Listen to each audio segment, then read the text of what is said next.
네, 샬롬. 이제 오후 샬롬 예배 가운데 정말 우리가 주님의 놀라우신 은혜와 평강과 자비로 기뻐 춤추며 찬양할 수 있는 시간 되길 소망합니다. 제가 기도함으로 예배 시작하겠습니다. 사랑하는 하나님 아버지, 우리에게 이미 주신 그 은혜가 얼마나 크고 놀라운지요. 우리가 그 은혜를 바라보며 감사할 수 있는 그 감사의 고백을 정말 주님 앞에 올려드릴 수 있는 시간 되길 소망합니다. 찬양의 고백 하나하나가 우리의 정말 진실된 고백이 되길 소망하오며 사랑하는 예수님의 이름으로 기도합니다.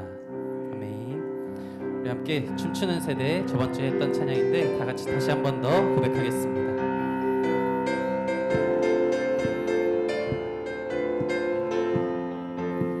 박수치며 찬양합니다. 주잡이 춤추게 하네.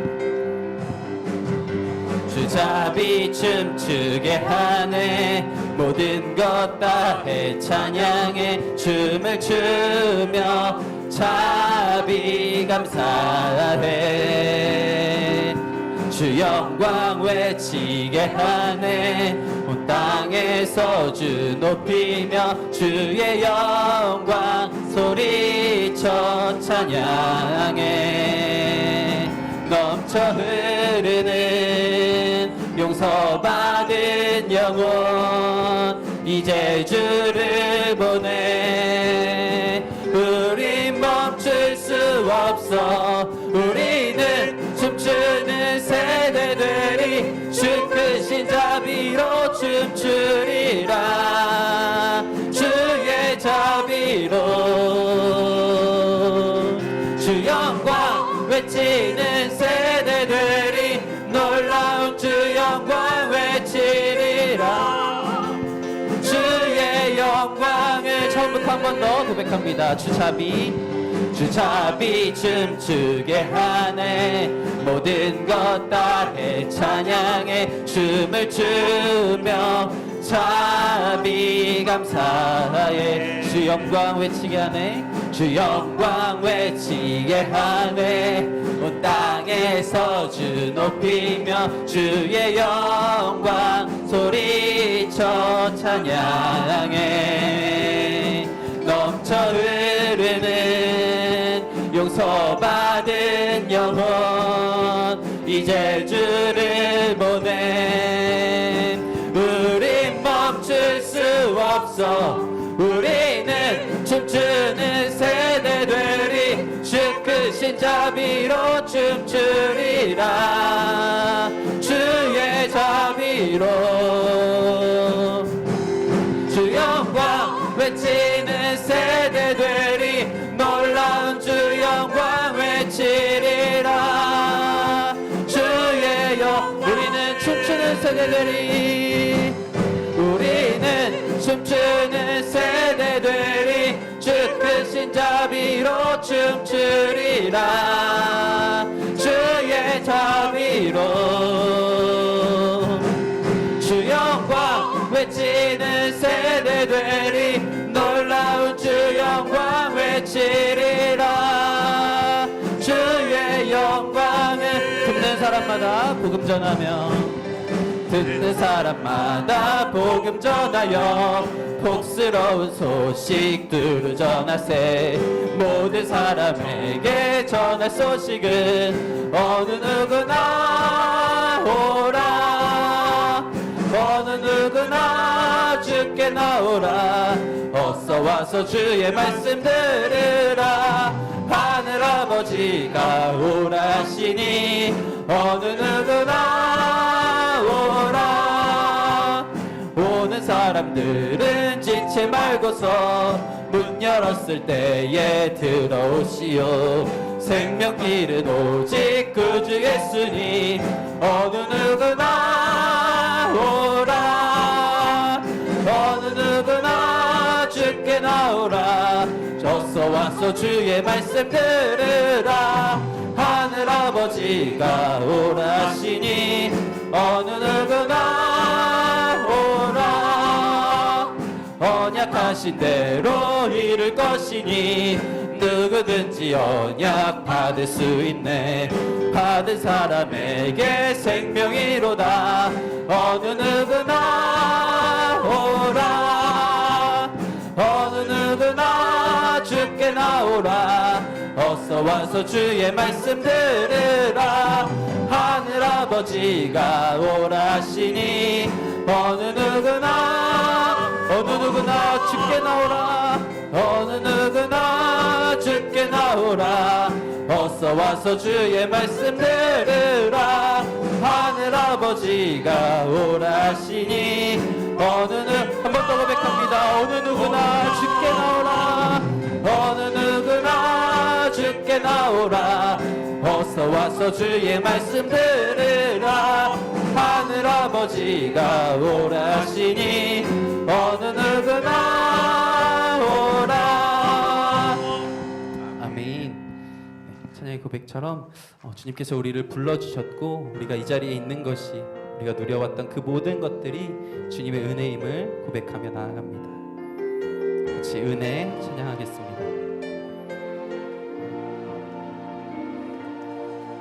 내가 누려왔던 모든 것들이 내가 지나왔던 모든 시간이 내가 걸어왔던 모든 순간이 당연한 것 아니라 은혜였소. 아침 해가 뜨고 저녁에 노을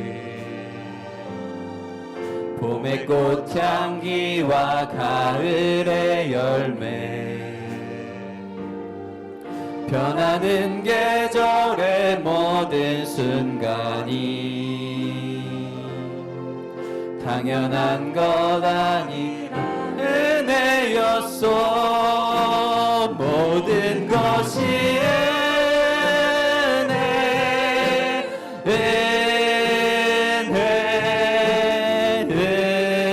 은혜 한없는 은혜. 내 삶에 당연한 것 하나도 없었던 것을 모든 것이 은혜. 우리 2절 고백합니다. 내가 이 땅에 태어나 사는 것 어린아이 시절과 지금까지 어린아이 시절과 지금 숨을 쉬며 살며 꿈을 꾸는 삶 숨을 쉬며 살며 꿈을 꾸는 삶 당연한 것 아니라 은혜. 내가 하나님의 자녀로 살며 내가 하나님의 자녀로 살며 오늘 찬양하고 예배하는 삶 오늘 찬양하고 예배하는 삶 복음을 전할 수 있는 축복이 복음을 전할 수 있는 축복이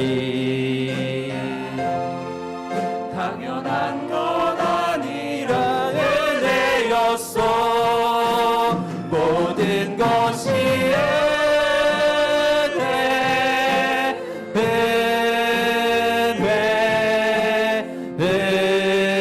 은혜 한없는 은혜. 내 삶에 당연한 것 하나도 없었던 것을 모든 것이 은혜. 모든 것이 은혜입니다. 모든 것이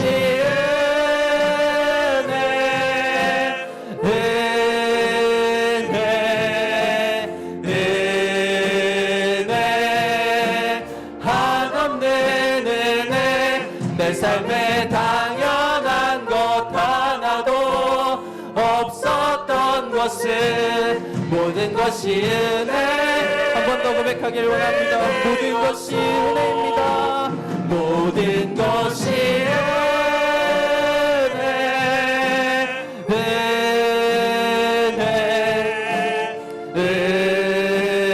은혜 한없는 은혜. 내 삶에 당연한 것 하나도 없었던 것을 모든 우리 마지막으로 한 번 더 고백합니다. 모든 것이 은혜입니다. 모든 것이 은혜.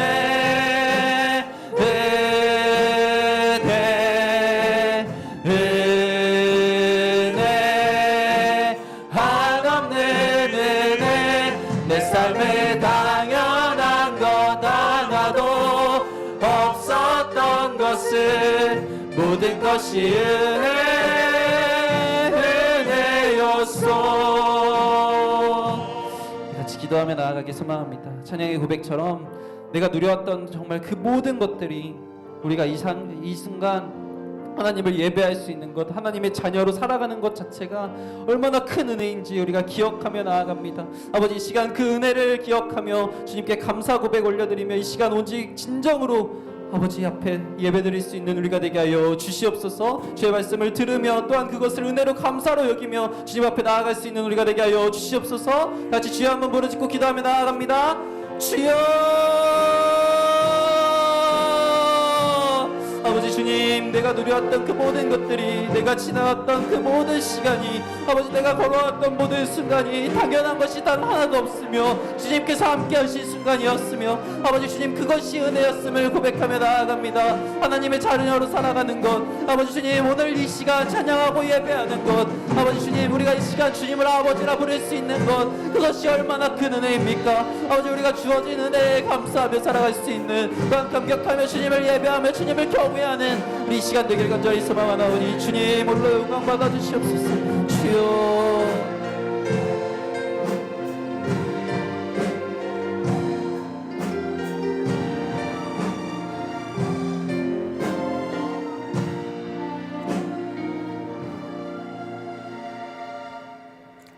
여호와를 의지하는 자는 시온산이 흔들리지 아니하고 영원히 있음 같도다. 산들이 예루살렘을 두름과 같이 여호와께서 그의 백성을 지금부터 영원까지 두루시리로다.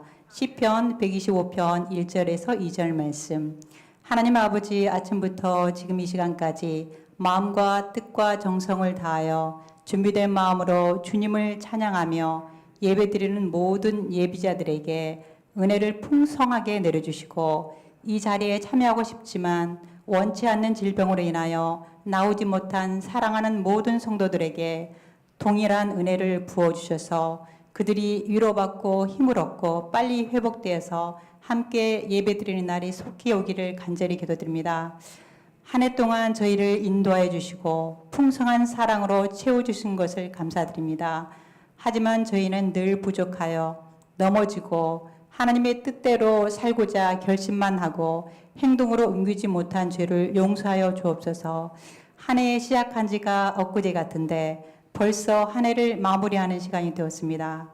흘러가는 시간들을 보며 무엇이 진정한 가치가 있는지, 무엇이 가장 옳은 것인지, 무엇이 가장 소중한 것인지를 알게 하시며 진실한 마음으로 하나님을 바라며 꿈꾸는 삶을 살게 하소서. 이 땅이 영원한 것처럼 살지 않고 천국 소망을 가지고 살게 하소서. 사랑의 하나님, 성산교회를 위해 기도드립니다. 연말 예결산위원회와 각 기관 총회에 성령의 지혜를 더하셔서 2024년 목회 계획을 하나님의 뜻 안에서 잘 세우게 하시고, 특별히 교육부서를 불쌍히 여겨 주시옵소서. 영유치부, 유초등부, 중고등부, 청년부, 다음 세대가 질적으로 양적으로 부흥할 수 있도록 성령님이 함께하여 주시옵소서. 기도하시는 교육자분들, 간사님들, 선생님들에게 성령과 지혜를 충만하게 부어주시고 가정과 친인척이 평안하게 하여 주셔서 그들을 섬기기에 부족함이 없도록 크신 은혜를 내려 주시옵소서. 또한 우크라이나와 러시아의 전쟁과 이스라엘과 팔레스타인의 전쟁으로 인하여 국가 경제가 위축되어 모든 성도들의 가정 형편들이 고금리, 고물가로 코로나 때보다 더 버거운 삶을 살아가고 있습니다. 그들의 위축된 마음을 위로해 주시고 복음으로 나아오는 계기가 되게 하옵소서. 몸이 아픈 사랑하는 성도들이 많이 있습니다. 어떤 상황 가운데서도 하나님을 온전히 신뢰하게 하시고 치료를 견딜 수 있는 체력을 주시고 무엇보다 삶의 의지가 꺾이지 않도록 마음도 지켜주시옵소서. 하나님의 위로와 평안으로 충만하게 채워주시옵소서. 하나님 아버지, 해외에 흩어져서 주의 복음을 전하는 선교사님들을 기억해 주시옵소서. 환경과 언어의 어려움과 편안한 삶을 뒤로하고 복음의 전사로 그리스도의 심장을 가지고 담대히 나아가 복음을 전하는 우봉송 류올림 시양 부부 및 협력 선교사들에게 건강을 지켜주시고 필요를 채워주셔서 복음 사역에 많은 열매가 있게 하옵소서. 지금 이 시간 전재경 목사님 말씀을 전하십니다. 성령님께서 함께하여 주셔서 말씀을 잘 전하게 하여 주시고 듣는 저희는 그 말씀 붙잡고 한 주간 삶을 잘 살아낼 수 있도록 도와주시옵소서. 이 모든 말씀 예수 그리스도의 이름으로 기도드렸사옵나이다.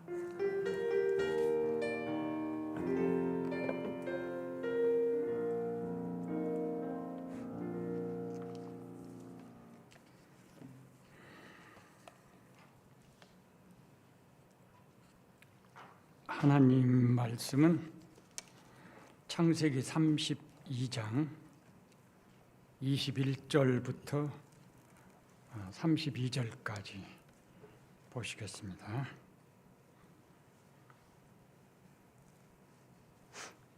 (32장) 21절부터입니다. 제가 봉독하겠습니다. 그 예물은 그의 앞서 보내고 그는 무리 가운데서 밤을 지내다가 밤에 일어나 두 아내와 두 여종과 11 아들을 인도하여 야복 다루를 건널세 그들을 인도하여 시내를 건너가게 하며 그의 소유도 건너가게 하고 야곱은 홀로 남았더니 어떤 사람이 날이 새도록 야곱과 씨름하다가 자기가 야곱을 이기지 못함을 보고 그가 야곱의 허벅지 관절을 치매 야곱의 허벅지 관절이 그 사람과 씨름할 때에 어긋났더라. 그가 이르되 날이 새려하니 나로 가게 하라. 야곱이 이르되 당신이 내게 축복하지 아니하였 하면 가게 하지 아니하겠나이다. 그 사람이 그에게 이르되 내 이름이 무엇이냐? 그가 이르되 야곱이니이다. 그가 이르되 내 이름을 다시는 야곱이라 부를 것이 아니요 이스라엘이라 부를 것이니 이는 내가 하나님과 및 사람들과 겨루어 이겼음이니라. 야곱이 청하여 이르되 당신의 이름을 알려주소서. 그 사람이 이르되 어찌하여 내 이름을 묻느냐 하고 거기서 야곱에게 축복한지라. 그러므로 야곱이 그곳 이름을 브니엘이라 하였으니 그가 이르기를 내가 하나님과 대면하여 보았으나 내 생명이 보존되었다 함이더라. 그가 브니엘을 지날 때에 해가 돋았고 그의 허벅다리로 말미암아 절었더라. 그 사람이 야곱의 허벅지 관절에 있는 둔부의 힘줄을 쳤으므로 이스라엘 사람들이 지금까지 허벅지 관절에 있는 둔부의 힘줄을 벗지 아니하더라. 아멘.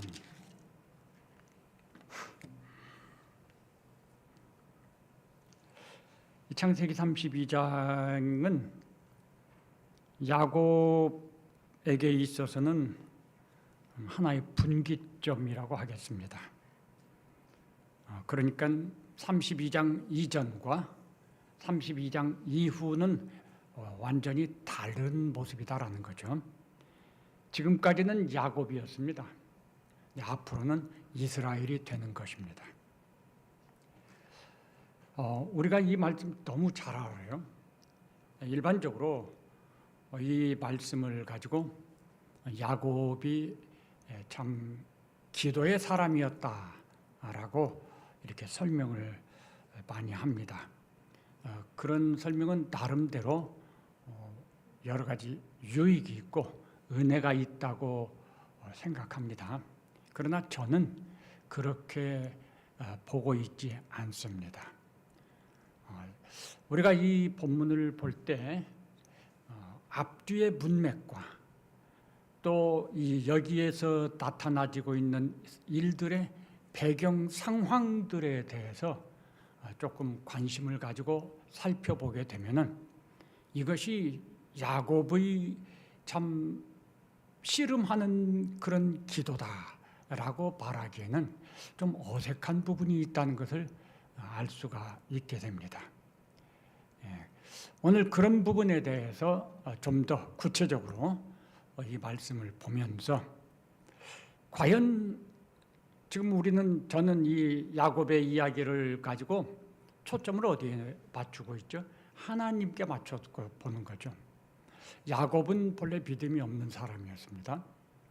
그런 야곱이 어떻게 아브라함과 이삭과 야곱이라고 칭해지는 그 믿음의 조상의 그 반열에 들어갈 수 있느냐 하는 것이 궁금한 거거든요.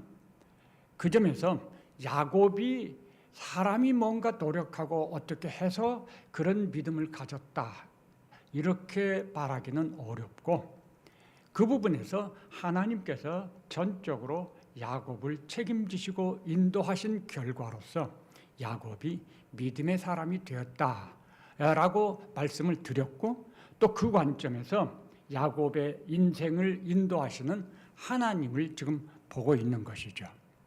그래서 오늘 제목도 하나님께서 원하시는 것이라고 이렇게 한 것입니다. 구체적으로 좀 본문을 이제 살펴보도록 하지요. 24절에 보면은 야곱은 홀로 남았더니 어떤 사람이 날이 새도록 야곱과 씨름했다 그랬죠. 이거 우리가 잘 알고 있는 그 육하원칙에 의해서 이 짧은 말씀을 나눌 수가 있어요. 야곱이 지금 씨름하는 내용인데 야곱이 홀로 남았다고 그랬어요. 이것은 언제 씨름을 했느냐 하는 시간을 가르쳐 줍니다. 어떤 사람이 야곱과 씨름했다고 그랬어요. 이 어떤 사람은 누가 야곱과 씨름했느냐 하는 거죠. 날이 새도록 이 표현은 얼마나 씨름했느냐라고 하는 거고요. 야곱과 이 표현은 야곱이 주도적인 입장이 아니라는 걸 나타내고 있습니다. 어떤 사람이 주도적인 거죠. 그 어떤 사람이 누구와 야곱과 이렇게 표현이 돼야지 맞는 거죠.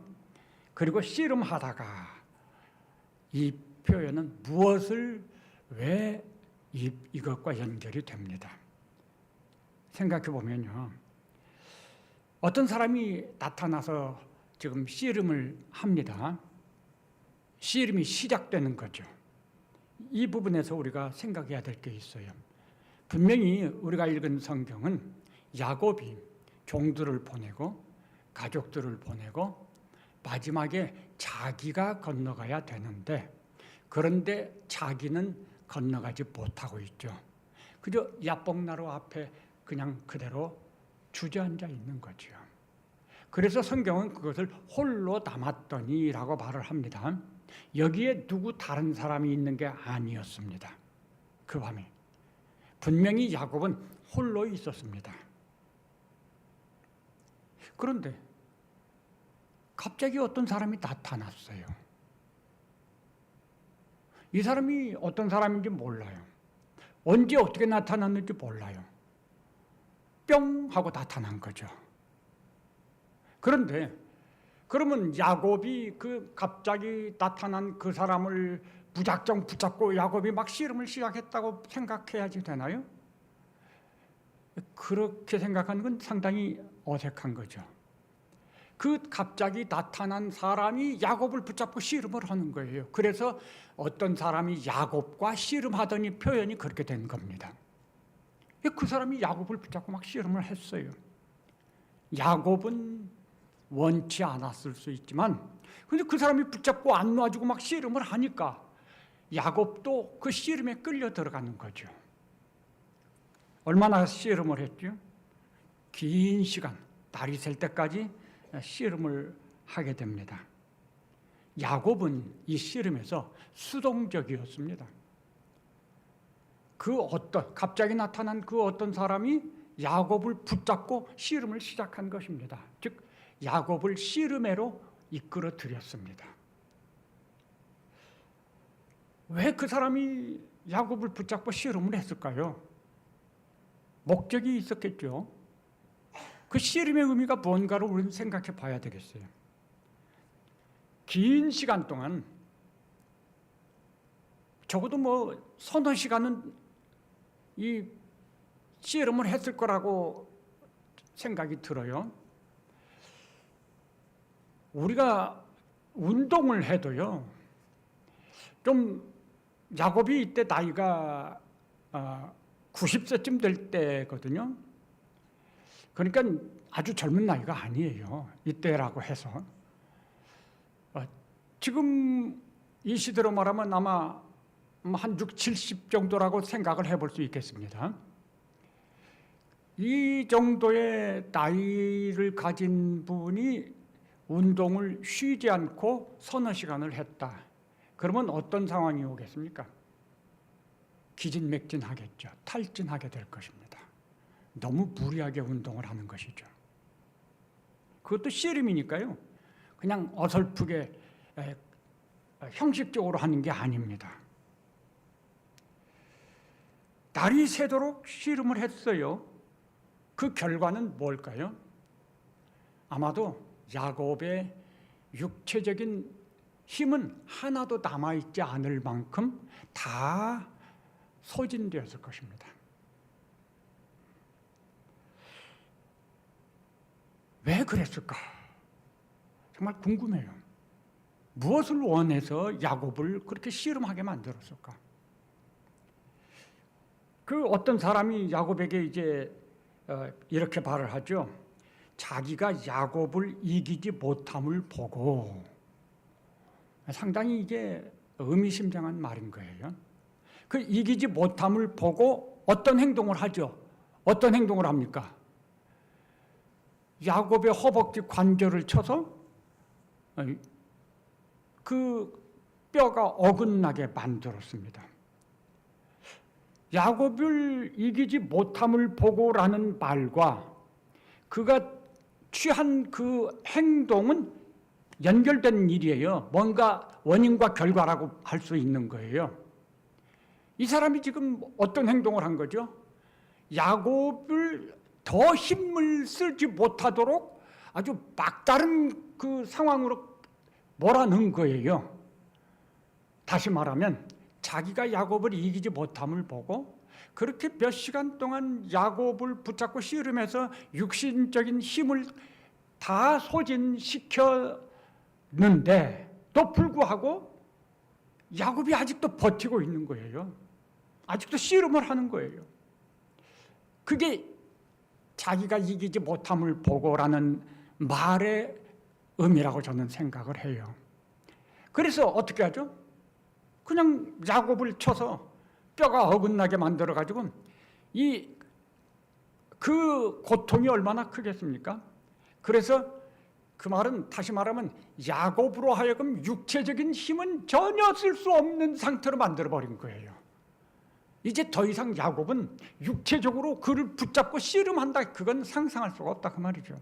상황이 그렇게 가버렸어요. 그렇게 만들었어요.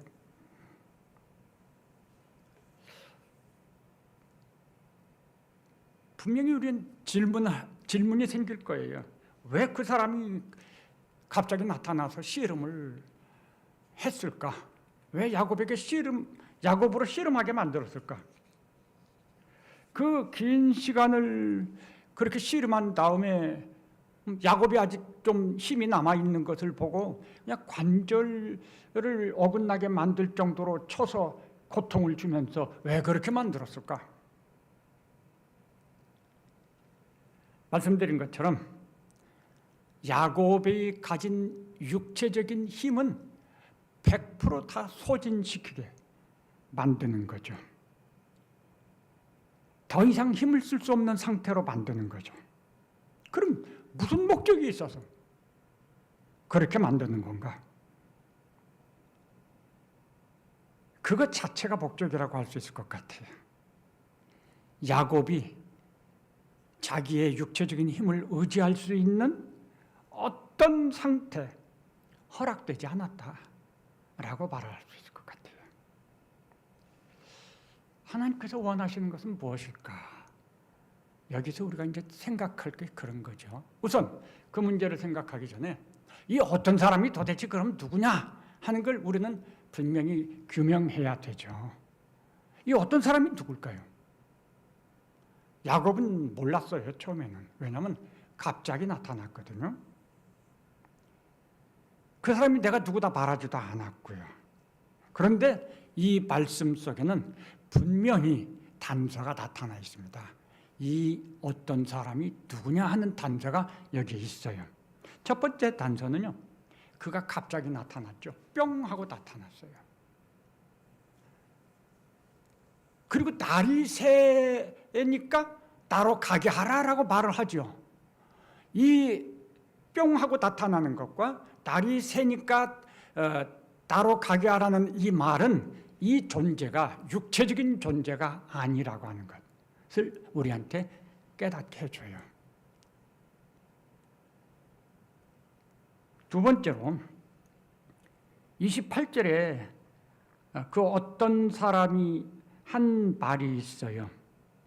야곱의 이름을 이제는 너를 야곱이라고 하지 않고 이스라엘이라고 부를 것이다. 이렇게 말하면서 덧붙였죠. 한마디. 내가 이스라엘이라고 하는 그 의미가 뭐냐? 내가 하나님과 및 사람들과 겨루어 이겼다. 이런 의미라고 해요. 자, 그러면 우리는 여기에서 반드시 질문해야 될 것이 있어요. 사람이 하나님을 이길 수 있는가요? 어떻게 생각하세요? 사람이 하나님을 이길 수 있다면 그건 이단이에요. 사람은 하나님을 이길 수 없어요. 이 세상 피조물은 창조주인 하나님 이길 수 없어요. 절대 불가능한 거예요. 상상도 못하는 일이에요. 그러면 그 말이 진짜라면 여기서 내가 하나님을 이겼다, 하나님과 싸워 이겼다? 이게 도대체 이게 무슨 말입니까? 누가 이 세상에서 이렇게 말할 수 있는 존재가 있나요? 이 세상에는 없어요. 오직 한 존재만이 이 말을 할 수 있어요. 누구죠? 하나님 자신. 하나님 자신만 내가 하나님을 이겼다 이렇게 말할 수가 있죠. 하나님이 아닌 다른 어떤 존재도 이 말을 이렇게 말할 수 없어요. 인정하실 수 있나요?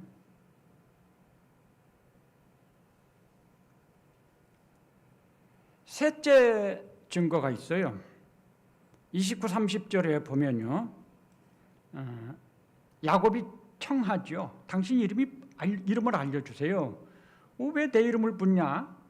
그리고 축복을 한다고 하고 그랬어요. 그랬더니 30절에서 야곱이 그곳 이름을 브니엘이라 하였으니 이는 그가 이르기를 내가 하나님과 대면하여 보았으나 내 생명이 보존되었다 함이로라.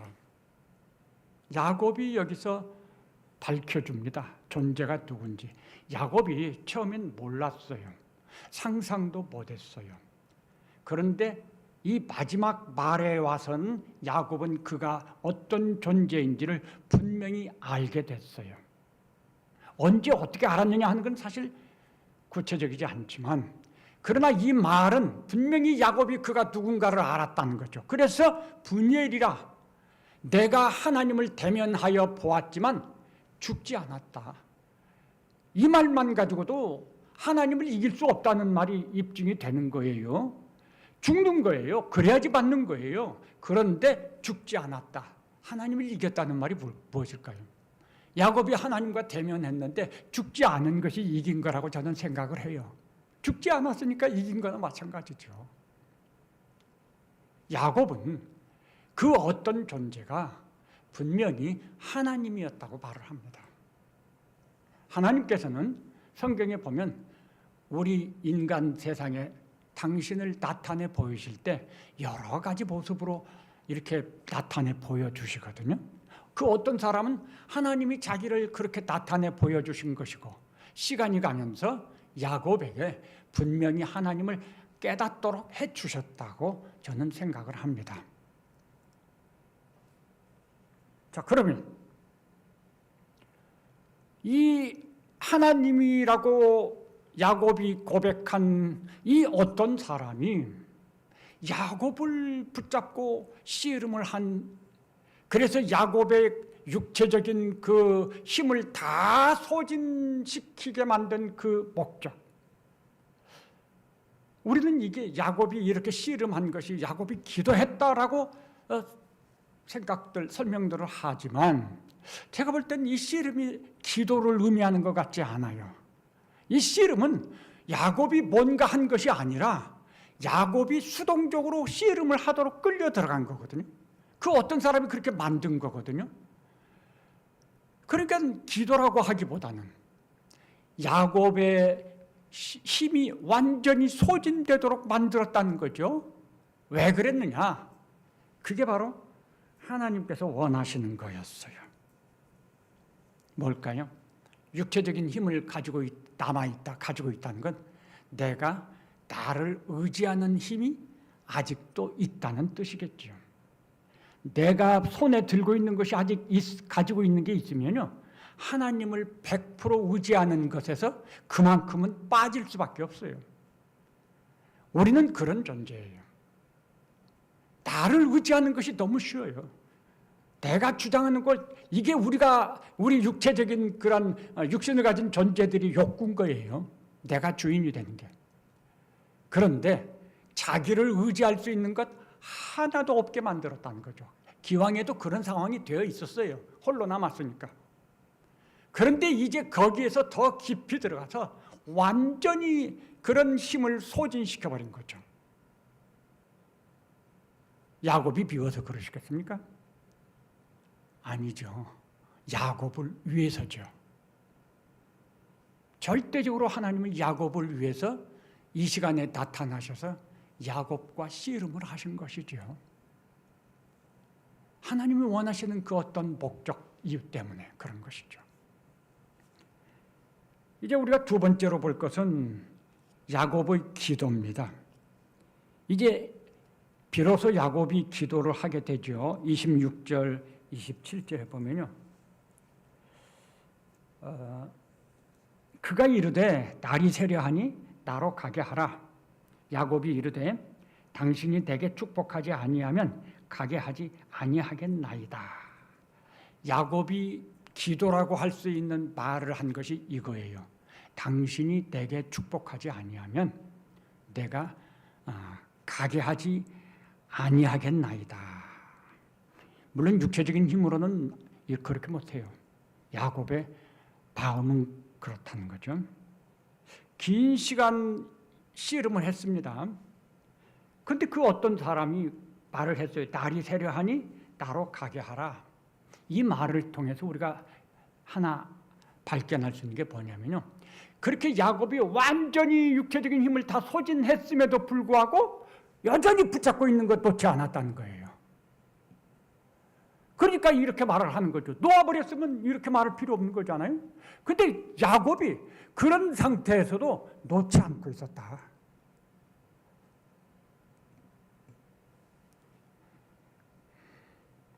야곱에게는 생명줄이었어요. 이거 놓아버리면 죽는 거예요. 낭떠러지에 떨어졌는데 밧줄 하나 있더라고요. 그 밧줄 하나 이거 붙잡고 지금 매달리고 있는데요, 이거 끊어지고 놓아버리면 죽는 거잖아요. 이때 야곱의 이 붙잡고 있는 이거는 힘이 있고 없고의 문제가 아니에요. 생명줄이었다고 말이죠. 유일한. 그러니까 그 사람이 날이 새려하니까 빨리 나로 가게 해. 놔. 그 말이죠. 그러니까 야곱이 말을 하죠. 사실요, 이게 날이 새려하니까 나로 가게 하라는 이 말도 좀 이상한 것이 있어요. 처음에 나타날 때도 뿅 하고 나타났잖아요. 그럼 육체적인 존재도 아니란 말이에요. 그럼 가고 싶으면요, 뿅 하고 사라질 수도 있잖아요. 그러면 되는 거죠. 근데 이 사람, 어떤 사람이 뿅 하고 사라지질 않아요. 오히려 아주 신사적인 것처럼 야곱에게 야, 시간이 됐어. 나 가야 되니까 좀 손 좀 놔. 이렇게 말을 하고 있다는 거죠, 지금. 이 사람이 그렇게 말할 이유가 뭘까요? 야곱에게 무언가 요청할 수 있는 기회를 주었다는, 저는 그렇게 생각해요. 이 사람이 지금 야곱에게 뭔가 요청할 수 있도록, 뭔가 야곱이 말할 수 있도록 배려하고 있는 거구나. 기회를 줬구나. 이렇게 생각이 들어요. 그래서 야곱이 비로소 기도를 합니다. 씨름하는 동안 한 말도 없었죠. 여기서 야곱이 비로소 말을 해요. 그 말이 뭐지요? 당신이 나에게 축복해라. 그렇게 아니하면 가게 하지 않겠다. 사실 야곱이 무슨 힘으로 붙들 수 있습니까? 근데 말은 그렇게 가게 하지 않겠다. 자기 마음은 그런 거예요.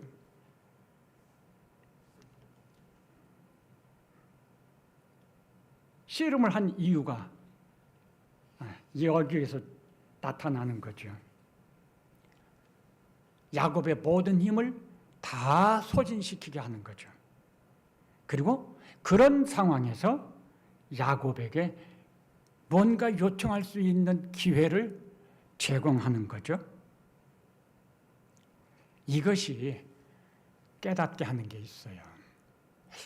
저는 굉장히 많이 지금 야곱 이야기를 하면서 하나님이 주인이 되어야 하고 하나님 주권의 그 중심의 믿음을 가져야 된다고 말씀을 드렸어요. 근데 우리가 오해하면요, 하나님이 주인이고 하나님 주권의 믿음을 가지면 기도할 필요 없는 것 같이 오해하기도 해요. 뭐 하나님 다 알아서 하시는데, 근데 뭐 기도할 거 있고 내가 뭐 요청할 거 있나? 이런 생각하기 쉽습니다. 근데 그건 정말 오해지요. 하나님 반대예요. 하나님은 우리가 기도하기를 원하십니다.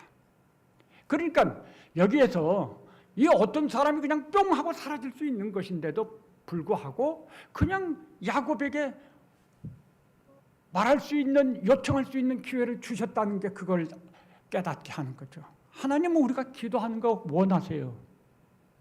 우리가 기도하는 걸 즐거워하셔요. 하나님 중심의 신앙을 가졌으면요, 오히려 진짜로 하나님이 기뻐하는 기도를 하게 돼요. 그 차이가 있는 것이죠.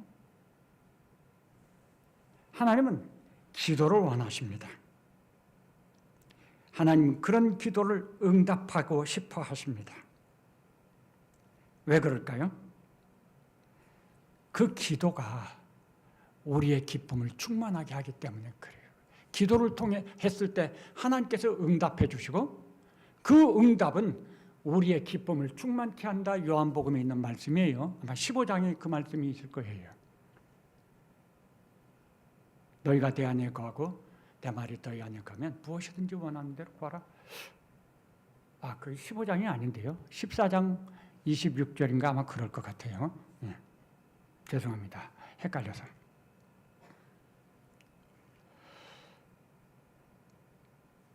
하나님께서 원하는 기도, 우리가 하나님이 어떤 기도를 원하시는가도 좀 이해할 필요가 있어요. 하나님이 원하시는 것은요, 정말 간절한 기도입니다.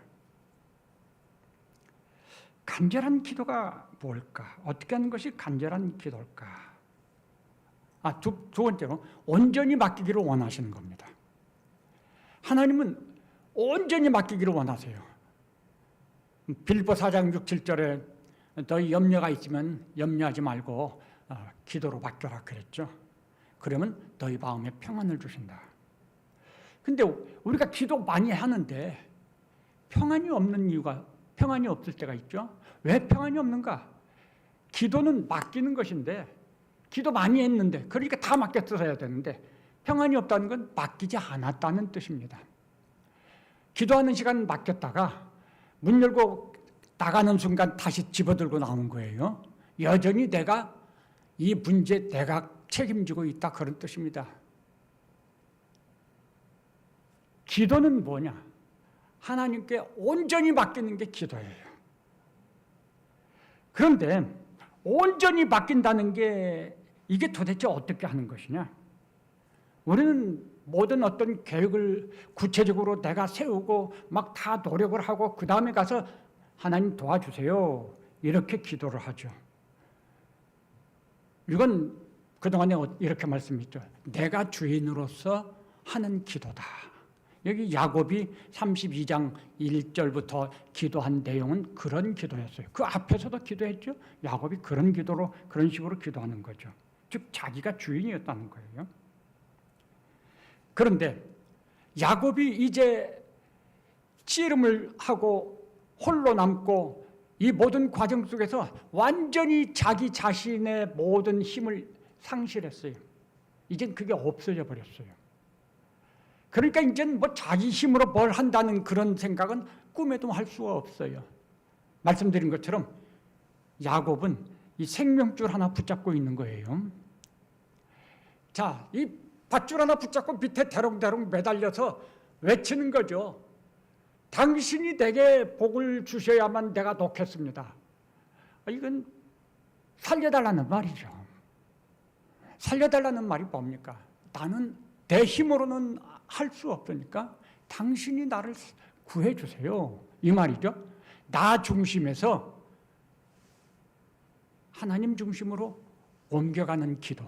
이게 온전히 바뀌는 기도입니다.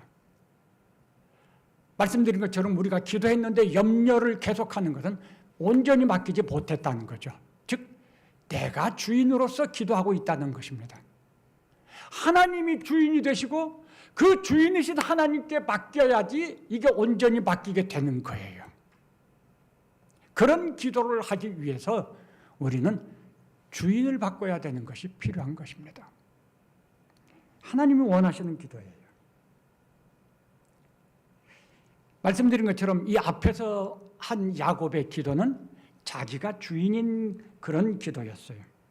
다 내 뜻대로 해놓고 도와주세요 하는 거죠. 그런데 지금 이 32장 요 마지막 부분에서의 야곱의 그 말 한마디, 그 기도는 자기가 주인일 수가 없어요. 자기의 방법과 자기의 힘과 자기의 노력 다 동원해봤지만 해결 안 됐습니다. 못했습니다. 그러므로 그 야곱은 이제 만연자실하고 어떻게 해야 될지 몰랐습니다.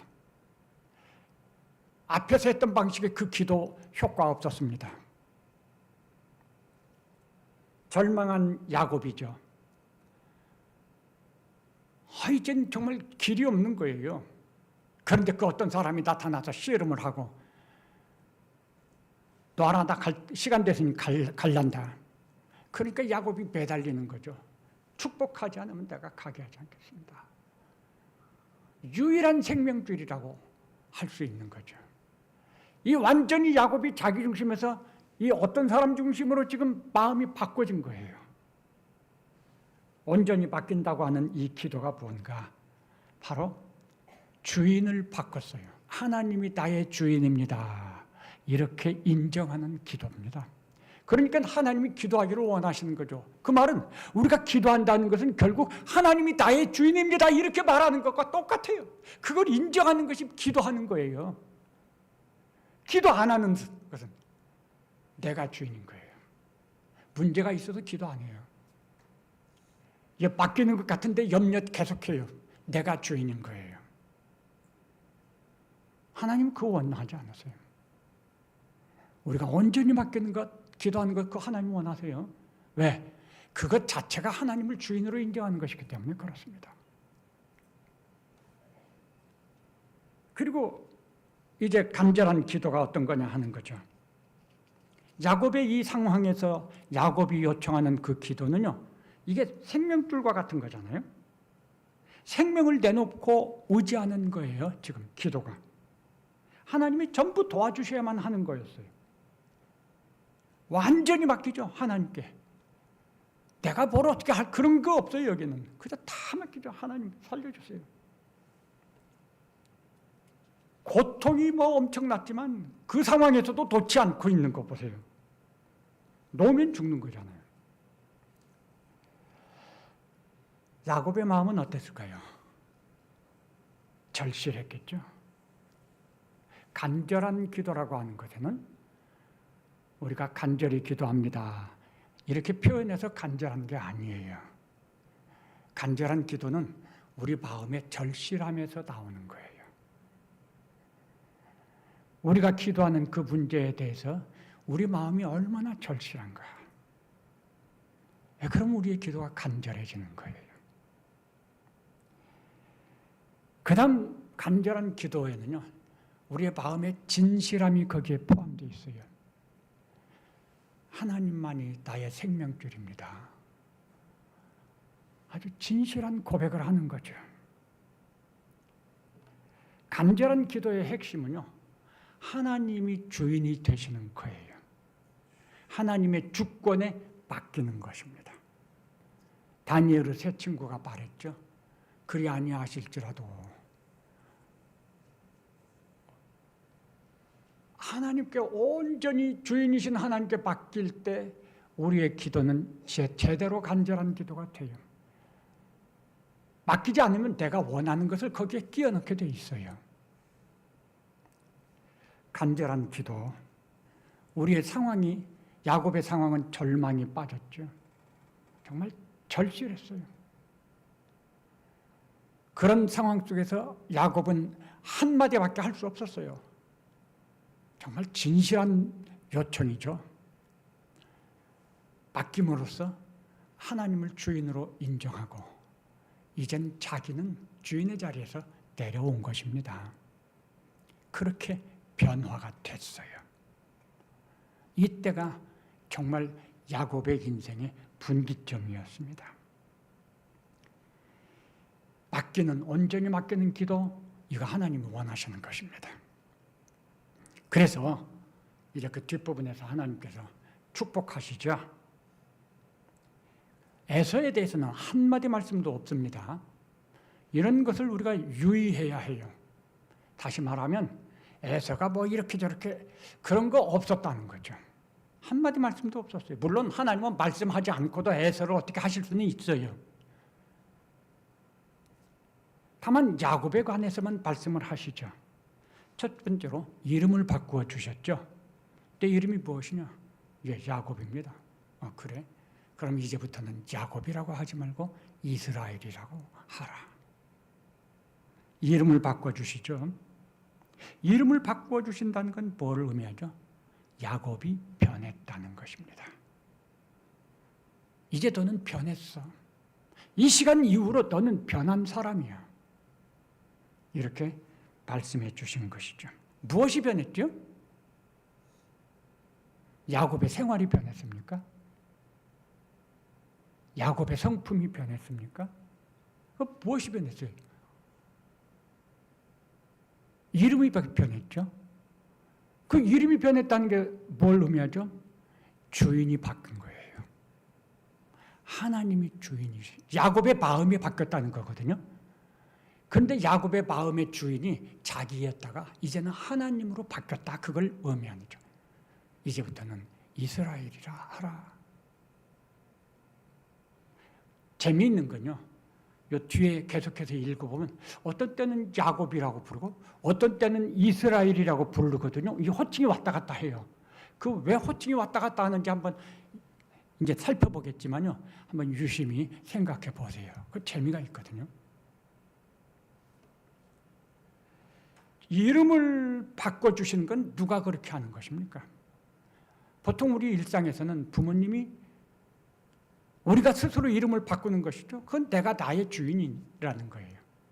야곱의 이름을 바꿔주신다는 것은 하나님이 야곱의 주인이 되셨다는 것을 나타내기도 하는 겁니다. 두 번째로 격려하시죠. 이스라엘이라는 이름의 의미가 하나님을 이겼다는 말이죠. 말씀드린 것처럼 하나님을 이길 수 있는 사람은 없습니다. 그렇게 말할 수 있는 사람도 없고요. 그럼에도 불구하고 하나님을 이겼다. 하나님 당신이 그렇게 스스로 말씀을 해 주신 거예요. 이게 참 얼마나 놀라운 것인지요. 어렸을 때, 우리 아이들이 어렸을 때 아이들과 더불어 팔씨름을 합니다. 누가 이기겠습니까? 당연히 제가 이기죠. 제가 진다고 생각하면 그건 이상한 생각이에요. 아버지인 제가 이제 꼬맹이인 우리 아이야 팔씨름하면 100% 제가 이기는 거죠. 그런데 저는 항상 져요. 막 제가 넘지를 않죠. 아이가 막 힘써서 막 내가 위태로운 것처럼 막 떨다가 한참 떠는 듯 하다가 탁 떨어뜨리죠. 그러면서 뭐라고 말해요? 이야, 내가 아빠를 이겼다. 와, 너 힘이 세구나. 이렇게 말을 해줘요. 하나님을 이겼다는 이 하나님이 하신 말씀은요, 그런 뜻이라고 생각을 해요. 야, 야곱, 내가 하나님을 이겼어. 하나님 져주신 것인데 말씀은 그렇게 하시는 거예요. 내가 하나님 이겼어. 야, 대단하다. 야, 하나님을 이겼는데 뭐가 두렵냐? 두려울 것이 뭐가 있냐? 이 말은 하나님께서 야곱을 격려해 주시는 말씀이라고 생각을 해봅니다. 우리 하나님 마음이 그런 마음이에요. 그렇게 좋은 분이고 얼마나 참 우리의 마음을 잘 헤아리시고 격려하시는지요. 하나님께서 그렇게 격려하셨죠. 그래서 야곱이 이제 야곱의 마음속에 야, 너 에서 때문에 두려워했는데 염려하지 마. 다 해결했어. 이런 식으로 표현하지 않아요. 하나님을 이겼다. 사람들을 이겼다. 이렇게만 말을 해요. 말씀을 하셔요. 자, 그랬는데 야곱이 이제 날이 밝았습니다. 야복나루를 건너가지요. 건너가서의 상황은 이제 33장부터 나옵니다. 그런데 여기 그 건너갈 때 그 느낌에 대한 표현이 하나 나와요. 31절에 보면요. 그가 분이엘을 지날 때에 해가 돋았더라. 전 이 말씀이 얼마나 가슴이 와서 닿는지 몰라요. 분이엘을 지날 때에 해가 돋았더라. 캄캄한 어둠이었고요. 절망의 상황이었고 시간이었습니다. 그런데 해가 돋았어요. 맑고 밝은 하늘이 날이 됐습니다. 그것이 어떤 느낌을 가지게 하는가? 앞으로의 상황을 암시하는 그런 느낌을 가지고 있어요. 이 말이 주는 느낌이 뭘까? 평안이고 밝음이고 소망이라는 거죠. 저는 그런 느낌을 받았어요, 이게. 그리고 기분이 얼마나 좋아지는지 몰라요. 캄캄한 밤에서 홀로 웅크리고 절망에 사로잡혀서 끙끙 앓고 있다가 언제 밝은 날이 올까? 내 인생의 길에 밝은 날은 없을 거야. 이렇게밖에는 생각이 안 되는데 그런데 아침에 해가 떠오르는 것, 맑은 하늘을 바라보면서 느끼는 감정, 하나님 주시는 놀라운 평안이고 소망이죠. 정리해 보겠습니다. 야곱은 마침내 변합니다. 자기가 주인이었던 사람에서 하나님이 주인인 사람으로 변했습니다. 그 야곱이 변했다고 하는 그것은 씨름하는 과정과 야곱의 맡기는 기도를 통해서 드러나죠. 그리고 야곱이 일어나서 분이엘을 지나서 에서를 향해서 가는 이 과정 속에서 드러납니다. 야곱은 변했습니다. 하나님께서 원하시는 것은 바로 그거였어요. 야곱의 변하는 것. 아브라함처럼 이삭처럼 믿음의 사람이 되는 것. 왜 그러냐? 하나님의 꿈은 하나님의 나라입니다. 그 하나님의 나라에서 나라를 세우는 일에서 하나님은 사람을 쓰시고 사람과 함께 하시기를 원하십니다. 처음 사람 아담은 그것을 실패했어요. 그래서 그 이후에 오는 모든 사람들이 다 실패하는 것이죠. 죄를 이기지 못합니다. 그런 실패하는 죄인들 속에서 하나님은 아브라함을 부르시고 이삭을 부르시고 야곱을 부르셔서 그들을 통해서 포기하지 아니하시고 여전히 사람을 통해서 하나님 나라를 이루시려고 하는 그 뜻을 지금 이렇게 진행하고 계시는 것이죠. 그런데 여전히 사람은 실패해요. 그래서 마침내 예수님을 이 세상에 보내셔서 인간의 몸으로 이 세상에 오게 하셔서 그래서 사람을 대표해서 제2 아담이 되어가지고 모든 죄와의 싸움에서 승리하게 하셨어요. 예수님은 그렇게 승리하시고 십자가에서 죽으심으로 하나님의 뜻을 다 이루시죠. 그러면서 예수님 말씀하시죠. 내가 바로 하나님이다. 내 말을 믿으면 하나님의 말을 믿는 것이고, 내 말을 듣는 것이 하나님의 말을 듣는 것이고, 나를 알면 하나님을 알고 보는 것이다. 예수님이 이 세상에 오신 다음에는 이때 야곱 시대는 하나님 중심이고 하나님이 주인이라면, 예수님이 오신 다음에 예수님이 중심이고 예수님 주인인 거예요. 똑같은 것인데 표현이 그렇게 바꿔졌습니다. 오늘 우리들은 예수님이 중심이고 예수님이 주인인 믿음을 가져야 되는 거죠. 그래서 예수님을 의지하고 예수님께 온전히 맡기고 예수님을 따라가면 되는 것입니다. 그것이 하나님이 원하시는 것입니다. 그러나 우리 스스로 그렇게 하지 못합니다. 우리는 죄인입니다. 우리 안에는 정욕이 있습니다. 우리가 스스로 그렇게 하지 못합니다. 야곱이 하지 못한 것처럼. 그런데 감사한 것은 하나님이 야곱을 변화시키고 그렇게 만들어 주신다는 거죠. 똑같이 예수님이 믿음으로 예수님을 따르는 사람들을 그렇게 변화시키시고 그렇게 만들어 주시는 것입니다. 어제나 오늘이나 영원토록 동일하시다고 했으니까요. 바로 그것을 위해서 우리 하나님이 오랜 시간 야곱을 위해서 수고하셨죠. 야곱이 수고한 게 아니에요. 야곱은 끊임없이 자기가 주인으로 살려고 발버둥 쳤죠. 그런 야곱을 붙잡고 놓지 아니하시고 포기하지 아니하시고 하나님이 정말 끈질기게 참으시면서 붙잡고 인도하심으로 마침내 하나님의 뜻을 이루셨습니다. 마찬가지입니다. 오늘 우리의 삶에서도 예수님 우리를 붙잡고 우리를 인도하시고 주장하십니다. 우리를 위해서 생명까지 내놓으셨는데 뭐 아깝다고 아끼시겠습니까? 예수님 모든 것을 다 희생하시면서 우리를 그렇게 인도하십니다. 우리를 위해서 그런 거죠. 우리가 하나님의 나라를 건설하는데 하나님께 쓰임받는 믿음의 일꾼들을 되게 하시려고 하시는 거예요. 그걸 그렇게 안 되면 그거 참여하지 않아요. 못해요. 그 나라에 들어갈 수가 없어요.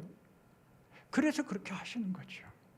근데 포기하지 않고 마침내 하나님의 뜻을 이루신다는 거죠. 이게 얼마나 놀라운 은혜고 놀라운 감사이겠습니까? 우리가 먼저 포기하는 일은 없어야 돼요. 아유, 다 싫어요. 이러고 가는 일은 없어야 돼요. 그저 어렵더라도 야곱처럼 때로는 자기를 주장하고 내가 주인 노릇하면서도요, 그냥 그렇게 고집 좀 부려도 돼요. 하나님 우리가 그렇게 엉뚱한 고집 부린다고 해서 너 이놈하고 발로 차지 않아요. 야곱을 보면. 하나님 그것도 받아주시고 그것도 포용하시고 그런 가운데서 우리를 붙들고 인도하시는데 마침내 하나님의 뜻을 이루신다. 얼마나 감사한지요. 오늘 아까 우리가 부른 찬양이 있죠. 은혜, 모든 것이 은혜로다. 이 사도 바울이 고린도전서 15장에서 고백을 한 것이죠. 내가 한 일이 아니고 모두 다 주님의 은혜입니다. 이 고백은 하나님이 주인인 사람만이 할 수 있는 고백입니다. 하나님이 주인인 사람은 자기에게 주어진 삶의 모든 것이 인간적으로 볼 때는 씁쓸해 보이고 안 좋아 보이는 것이 있지만 그러나 그 모든 것이 다 은혜고 감사인 거죠. 은혜입니다. 감사입니다. 은혜 아닌 것이 없습니다. 하나님이 주인인 사람만이 이 고백을 할 수 있어요. 오늘 우리들도 그런 고백을 하면서 우리의 마음속에 하나님으로 인해서 정말 감사와 기쁨과 평안이 넘치는 이런 연말이 되시기를 바라고요. 새해에는 우리 모두가 다 야곱처럼 이 연말 넘기기 전에 결심하는 시간이 되면 좋겠어요. 이제는 내가 나의 삶의 주인이 아니라 하나님을, 예수님을 내 주인으로 모시고 살겠습니다. 이런 결단하는 시간이 요 금년 마지막 이 시간이 되면 정말 좋을 것 같아요. 기도하시겠습니다.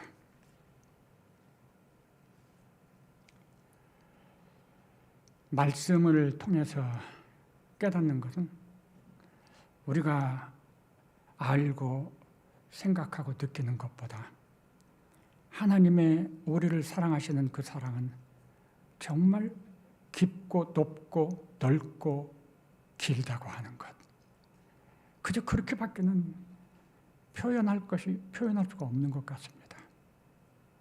그런 엄청나고 놀라운 정말 하늘 같고 바다 같은 그런 사랑이 있어서 오늘 저희가 여기 있고 또 우리의 앞날에 대한 소망을 가지고 하나님 나라를 위한 삶의 그런 소망을 가지고 이렇게 믿음으로 달려갈 수 있다고 하는 것 인정하고 감사합니다. 우리가 그동안 어떻게 살아왔던지 하나님 우리를 긍휼히 여겨주셨습니다. 그 하나님의 긍휼이 앞으로도 우리에게 있을 것을 또한 감사드립니다. 이제는 우리들이 우리 자신이 주인인 삶에서 하나님을 주인으로 예수님을 주인으로 이제는 인정하고 모시고 사는 그런 결단이 있게 도와주시옵소서. 우리 모두가 다 그런 참 믿음의 사람들이 되어서 하나님과 함께 동행하고 하나님과 함께 동역하며 하나님의 나라를 위해서 하나님께 쓰임받는 귀한 믿음의 일꾼들 되는 복을 주시옵소서. 감사드리고 예수님의 이름으로 기도합니다. 아멘.